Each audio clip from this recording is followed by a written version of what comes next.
Hey everyone, it's Amanda Brower here, and I just want to take a few minutes to talk to you about teamwork and teams in a workplace. I want you to think about something. Think about the last time you were on an amazing team in your company, and think about how awesome it was and how well you got stuff done. Why did it work so well? Was it the communication or the leadership? Now I want to have you think about a time you were on a team and it didn't go so well. What happened? Was there conflict in the team? Were people not understanding their roles, so less work was getting done? In any business, teamwork is so important, and it's what really drives the business. So to not have that would be a huge issue. In any team, it's important for the manager to understand each person's strengths and weaknesses so they know how to best assign different things to each person and get a job done efficiently. Another extremely important aspect of any team is communication. You need to be able to have an open, honest way of communicating with your team so that everybody's ideas are heard and they don't feel like they're just being pushed aside and ignored. Think about that time you were at a team that you kept saying something and no one was listening to you and you felt it was like a good idea. It gets very frustrating and that can bring on conflict. Now, there's multiple different teams that work in a business. And according to the article, 7 team types that make a business possible. There's functional teams, cross-functional teams, leadership, self-directed teams, virtual teams, quality circles, and task force. What I want to talk to you today about is the functional teams. So a functional team is defined as a permanent team that performs a specific function. This probably sounds like maybe you've heard of it, but not so sure. So basically, it's a team that works together and coordinates with each other on pretty much a daily basis.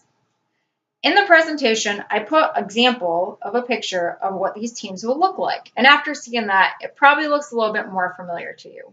Think of your HR department, your IT department, your financial department, your marketing department. These are all examples of functional teams. Now that you realize what they are, you're probably realizing, yeah, every business needs those. So on every team, there's a bunch of advantages and some disadvantages of how they work. With functional teams, that's true as well. So the functional team, some advantages is they're very specialized, which is nice. You don't want your marketing department and your finance department doing stuff.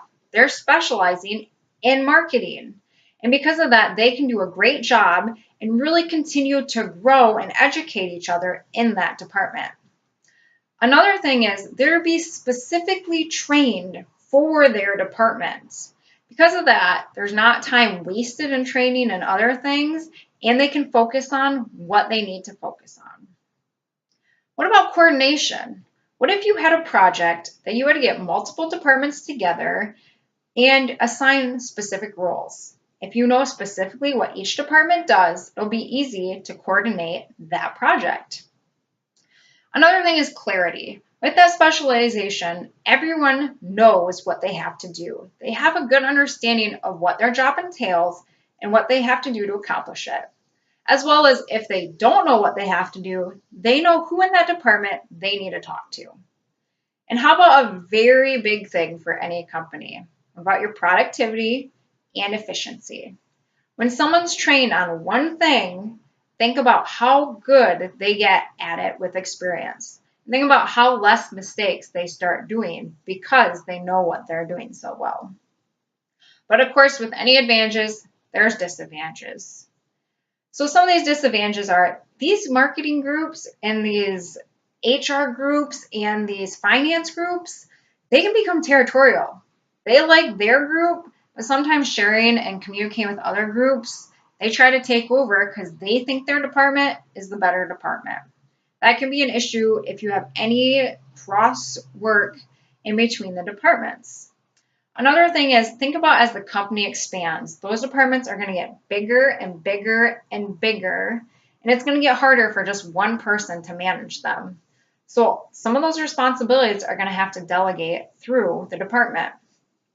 The last disadvantage I want to talk to you about is how about conflict with department heads.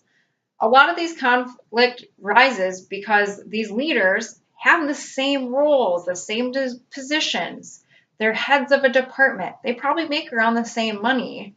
So they kind of get an ego. So when asking them to communicate with each other, that can be a little bit of an issue. As you can see, there can be advantages and disadvantages with any team. It's really how you put them together and really the standards you set for them. A functional team is key to any business and it's going to help it run. I mean, think about your business without all those departments. Will it be as efficient? Probably not.